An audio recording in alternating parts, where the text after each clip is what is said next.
Winning couples, this conversation we're about to have is for those couples who are struggling and for couples who are really just wanting to pay attention to their marriage. Because hear me, disconnection doesn't always look like crisis. Sometimes it just looks like distance, fatigued, or just missed moments. Today, I'm sharing 6 research-based strategies that help couples understand why they might be feeling disconnected and help you decide what you need to do right away. All right, let's join this conversation. Winning couples, welcome back to the channel. If this is your first time here, I am so glad that you are here. My name is Robin.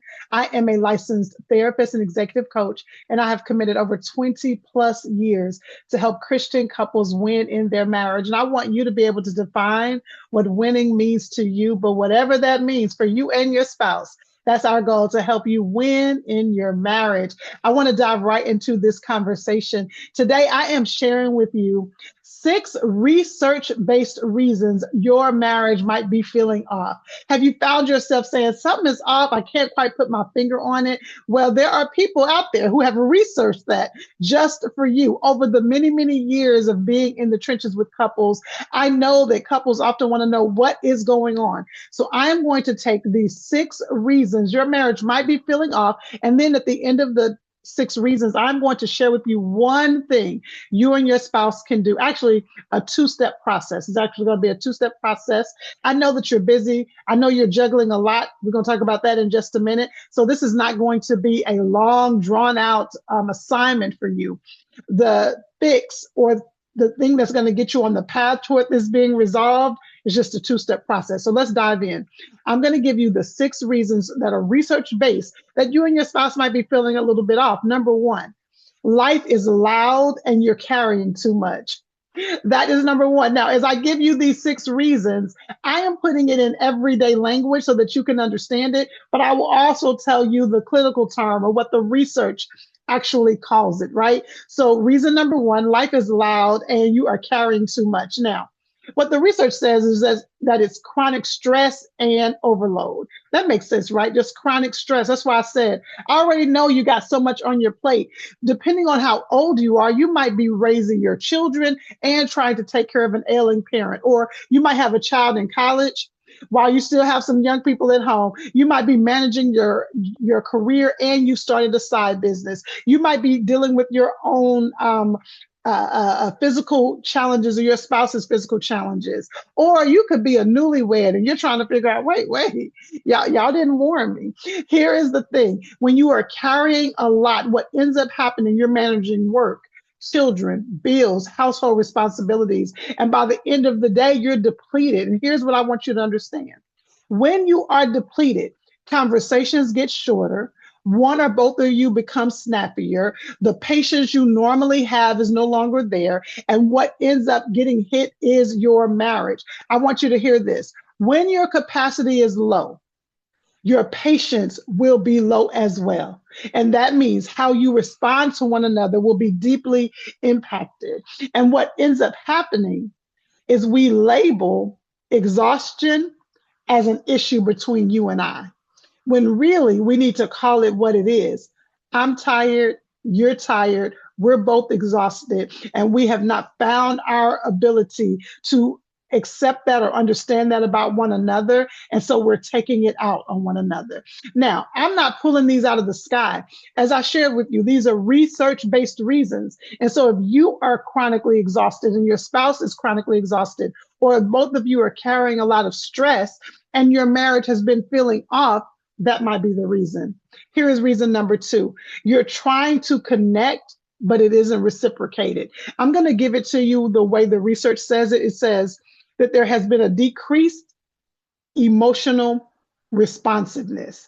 But I know you're like, Robin, what does that mean? Decreased emotional responsiveness. In other words, you're trying to connect. You're trying to reach out to your spouse. I don't know if it's the husband trying to reach out to the wife, or the wife trying to reach out to the husband. And you keep trying to do that, trying to connect emotionally, but your spouse is not responsive. As a matter of fact, it almost feels like when you do, your spouse has a wall up. You're trying to have a conversation that's deeper than just, what are we going to have for dinner? Or what camp are the children going to this summer? You're trying to have a conversation where you know what's going on with him, or you know what's going on with her. And when you try to initiate those conversations, they don't go anywhere.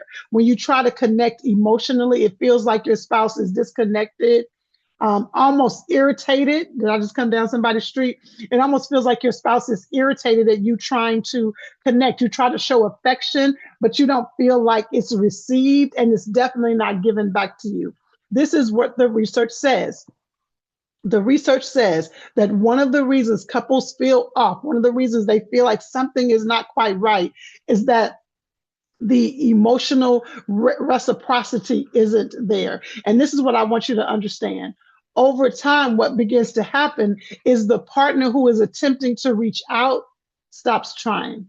And when that person stops trying and the other person doesn't even recognize it, you slowly begin to drift away. And you look up and you're fully disconnected and you don't know why. Reason number 3, little moments went unaddressed and they began to add up. The research says it like this: unrepaired micro ruptures. I know, let me give it to you again. Unrepaired micro ruptures. This is important. You know, as a pastor's wife and as a minister myself, I'm going to bring in scripture. And the Bible says it's the little foxes that destroyed the vine. Well, when we talk about little foxes, this is what it means. Often people think it's the big things that begin to eat away at the fabric of your marriage. The research shows it is the unrepaired micro ruptures, little moments that go unaddressed. And those little moments begin to add up. And you can't quite put your finger on it. You're like, I know I'm offended about this and I'm frustrated about that, but I can't believe that's making me feel like this. It's because it's little moments that keep adding up. Hear me. Small things matter just as much as the big blowups, especially when it's small things over and over again. What does that look like? A sharp tone, a comment that you said that really hurt your spouse that was never addressed, a season where you're withdrawing. Remember what we talked about earlier, an apology that never came. It's these little moments that begin to add up and begin to build resentment. So listen, what begins to happen is over time, these unrepaired moments don't disappear, they accumulate. And when they accumulate, there becomes a wedge between the two of you. I told you, I got your back. I'm going to share with you these 6 reasons. And at the end of this time, I'm going to give you a suggestion on what you and your spouse can do to deal with these situations. Reason number 4, your lives overlap less than they used to. Your lives overlap less than they used to. How the research says it is a loss of shared rhythms and rituals. In other words, the things that used to bring you together no longer bring you together. The two of you began to live parallel lives. I call this the roommate zone. You are living in the same house together, but you're not doing life together. You all don't have any hobbies that bring you together. You don't have any shared interests. You all are not going to church together. You're not hanging with the same friends. You're not having dinner together. You're not having those things that bring you together. And so life becomes logistical rather than relational. Here is a key indicator to that I have found with many couples. When something exciting happens or something overwhelming happens, if your partner is no longer the person you want to call, this might be what is happening. Your lives are not overlapping the way they used to. And so this is not about big, grand gestures. These are about the everyday moments the two of you are living separate lives. And that begins to make you feel like, so I just don't know what's going on. I just don't feel connected the way I used to. All right, here's reason number 5. This is a big one. Hard conversations keep getting postponed, like the one you need to have about this video right here. Hard conversations keep getting postponed. In other words, you avoid hard conversations. And here's the thing. Avoidance does not keep the peace. What it does is delays connection. Avoidance doesn't keep the peace. It delays connection. And so when you don't bring things up because you don't want conflict, you tell yourself it's not a big deal. Peace feels easier than being honest in the moment. When you keep doing that, it doesn't go away. It doesn't disappear. It just gets added to the other big moment that you didn't address. So can you imagine There are these micro ruptures that never got repaired. And then there are also big conversations that you're not having. Can you see how it begins to cause us to not be as connected as we once were? All right, here's the deal. Here's the deal. What doesn't get talked about does not go away. It just creates more distance. All right, here is the sixth reason. Something is off, and I just can't put my finger on it. You're filling in the gaps with assumptions. Whew. Out of all of them, you're filling in the gaps with assumptions. The way the research presents it is that it says negative interpretation bias. In other words, something is going on and you're just coming to a conclusion about what it is. You're not actually asking your spouse, you're not engaging with your spouse about it. You are making the assumption about what's happening between the two of you. And that is when the two of you begin to have unspoken resentment, unspoken ideas, unspoken conclusions that you haven't presented to one another. Silence begins to feel intentional. Your spouse is quiet and you've decided they're quiet because they're hiding something from you instead of thinking that they might be dealing with something that they just haven't felt comfortable bringing up. Neutral behavior feels personal. They're not necessarily trying to do this, but you're assuming it because you're already making assumptions. You make assumptions instead of asking questions. And that might be because you're already feeling off. Remember, these are six reasons that research has shown cause couples to just feel disconnected. Winning couples, I'm about to share three things you can do to reconnect if any of those six reasons I just shared with you resonated with you. But let me jump in here real quick. I want to invite you to something simple and intentional that I have created called the 3-day marriage reset. It's absolutely free and it's designed to help couples who want to realign and reconnect. And most importantly, who don't want to ignore that subtle drift. In 3 short days, you'll slow things down, name what's really happening, create space for reconnection without pressure or overwhelm. If you feel that nudge to do something now, I want you to follow that nudge. You can find the link below.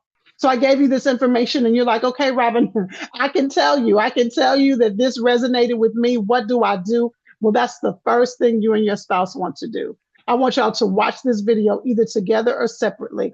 And the first thing I want you to do is no judgment. Don't try to beat each other up. You're not trying, I mean that figuratively. Don't try to fix one another. I just want the two of you to name which one of the six hit you the most, which one of the six resonated with you the most. You all might choose two different things or you might choose the same one, but you cannot change what you don't acknowledge. So first, acknowledge which one of the six reasons resonated with you the most. And then after you do that, I want the two of you to talk about what you believe you can do to resolve that particular concern. So let's say your spouse says number two. The two of you sit and talk about what can we do to resolve it. Maybe one of you said number four. What can we do to resolve it? I want y'all to sit and really try to talk about it. But here is the third thing I want you to do. So one, you're going to name which one resonated with you the most. Two, what are we going to do to bring ourselves back together again? But here's the third one. Here's a question I want you and your spouse to both answer. What do you miss the most about one another? So as a wife, you're going to say, you know, one of the things I miss the most about us, our usness. Husband, you're going to say the same thing. This is what I miss the most about us. This is not about litigating all the wrong. This is not about putting blame on your spouse. What you're doing is remembering what makes the two of you the two of you. What I miss the most about us is how we used to look at a comedy show and just crack up. What I miss the most about us is we used to get up early mornings on Saturdays and we would drink some coffee and just talk. What I miss the most about us is that we would go to church together every Sunday. What I miss the most about us is that we would make sure we would go on a walk. I want you to find that thing. What is that usness? What I missed about us is that we used to be able to finish each other's sentence. Identifying what we miss about our usness will remind us that we have an usness. So number one, which of the six reasons resonated with you the most? Number two, what are the two of you willing to do to bring resolve to that particular concern? And then number three, what do we miss about us? I hope this video helped you. If it does, can you subscribe to the channel? We have so many resources coming up for you. And don't forget to click the link in our bio so that you can join the 3-day marriage reset. It's just the thing to get the two of you back on the same page. I'll talk to you next time.